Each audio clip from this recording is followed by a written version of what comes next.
Hello guys, अस्सलाम वालेकुम। Hope you all are fine and well. Guys, आज का हमारा टॉपिक है अरब कॉन्क्वेस्ट ऑफ सिंध।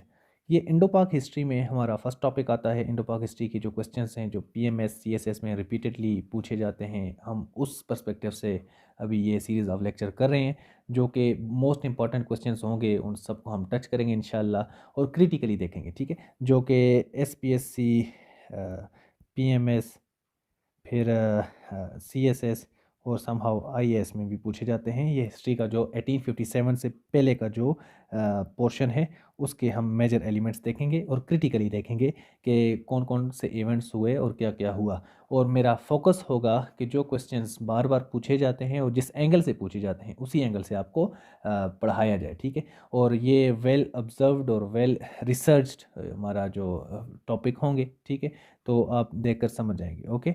तो देखेंगे हमारा जो आज का पहला लेक्चर है, इसमें हमारा सबसे पहले है जी अरब कॉन्क्वेस्ट ऑफ सिंध, ठीक है। कि अरबों ने मोहम्मद बिन कासिम ने किस तरह से कॉन्क्वेस्ट किया, ठीक है, मोहम्मद बिन कासिम। फिर reasons of impermanence of Arab regime, के अरब्स आए, ठीक है, मोहम्मद बिन कासिम की सूरत में यहाँ पर आए। उन्होंने मुल्तान तक के एरिया को कंकर किया, लेकिन वो फिर वापस चले गए, या उनका जो रिजीम था वो परमानेंट ना हो सका। क्यों? Views of different scholars on conquest, ठीक है, कि कौन कौन से स्कॉलर्स, डिफरेंट जो ईश्वर प्रसाद और डिफरेंट स्कॉलर्स हैं, उनके क्या व्यूज़ हैं कि अरब क्यों यहाँ पर परमानेंट ना हुए। Causes of invasion, causes of Arab success, और आखिर में क्रिटिकल एनालिसिस देखेंगे, ठीक है। तो चलते हैं अपने टॉपिक की तरफ। अरब कंक्वेस्ट ऑफ सिंध में it led to nothing in political sense, ठीक है, कि पॉलिटिकली ये कोई भी एडवांटेज नहीं हुआ इन अ लॉन्ग टर्म अरबों को हमारे इंडो पाक में। Establishment of relation between the Arabs and the Hindus, ठीक है। हाँ जी, अरबों का सऊदी अरब का जो एरिया है, वो या अरेबिक पेनिनसुला का जो एरिया है, उसका एक हिंदुस्तान के साथ एक तल्लक कायम हो गया, आना जाना हो गया, तिजारती तल्लकात हो गए, कल्चरल रिलेशंस हो गए। A way paved for the future conquest and propagation of Islam, ठीक है। और उन लोगों को पता चल गया कि यहाँ पर कोई इलाका है जहाँ पर इस तरह का लोग रहते हैं, इस तरह के एसेट्स हैं, ठीक है, अरबों को। Vulnerability of India exposed. I.H. Qureshi says the establishment of Muslim rule in Sindh prepared the way for future propagation of Islam in Sindh and adjoining regions, ठीक है। ये जो स्टेटमेंट है, इसको आप एज अ रेफरेंस अपने papers में लिख सकते हैं जी। Number 3, development in economic spheres, trade contacts with coastal regions of South Asia, ठीक है। जैसे कराची है, जिसे देवल कहा जाता था, ग्वादर का एरिया, फिर मुंबई तक आप जाते हैं। जो कोस्टल एरियाज़ हैं, जो समंदर के किनारे हैं, क्योंकि वहाँ से बेरी जहाज़ गुजरते थे या कश्तियाँ गुजरती थीं, उस एरिया के साथ अरबों का ताल्लुक ज़्यादा कायम हुआ। इम्पैक्ट ऑन कल्चर, कल्चर पे क्या इम्पैक्ट हुआ? इसके डिफरेंट एलिमेंट्स हैं। कोऑपरेशन इन एजुकेशन, ठीक है। सबसे पहले एजुकेशन में कोऑपरेशन है। Arabs learned literature, science, medicine, philosophy, astronomy, maths and other subjects from India, ठीक है। ये आप हिस्टोरिकली इन चीज़ों को प्रूव कर सकते हैं। डेसिमल न्यूमेरल्स जो हैं, इंडिया से गए कहाँ? सऊदी अरब, जो अरबों का इलाका है उधर, और वहाँ से एक्सपोर्ट हुए कहाँ? यूरोप को, ठीक है। क्योंकि डेसिमल का जो कॉन्सेप्ट है मैथमेटिक्स में, वो बेसिकली रूटेड इन इंडिया, ठीक है। और चेस सीखा उन्होंने। फिर cooperation in medicine, caliph Mansur was cured by Hindu physician, ठीक है। हिंदू फिजिशियंस ने उनका इलाज किया। Indian chef, Indian chief physicians in Baghdad, ठीक है। बगदाद के जो उस टाइम के खलीफा थे, वो उनका जो चीफ फिजिशियन था, जो मेन डॉक्टर थे, वो कौन थे? इंडियन थे, ठीक है। Number 3, translation of Hindi literature into Arabic, Hindu philosophers या philosophies were employed to translate, philosophers है, ठीक है। Hindu philosophers were employed to translate books on medicine, philosophy, astrology and other subjects to Arabic, ठीक है। जो इंडिया की जो किताबें थी on different topics, for example philosophy, astrology, medicine, उनको अरेबिक में ट्रांसलेट करने का उनको टास्क दिया गया, ठीक है। स्प्रेड ऑफ इस्लाम, और वहाँ से यहाँ क्या चीज़ आई हिंदुस्तान में?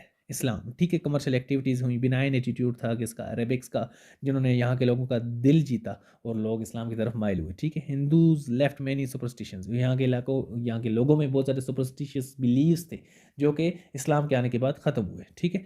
इफेक्ट्स ऑन सिंधी लैंग्वेज, जो सिंधी चूँकि कोस्टल एरिया था, वहाँ से मोहम्मद बिन कासम ऊपर को आया था, तो वहाँ पर ज़्यादा इफेक्ट्स होने थे। सिंधी लैंग्वेज का जो स्क्रिप्ट है, इन्फ्लुएंस फ्रॉम अरेबिक है, ठीक है। और न्यूमरस अरेबिक वर्ड्स की जो एसिमिलेशन हुई है किस में?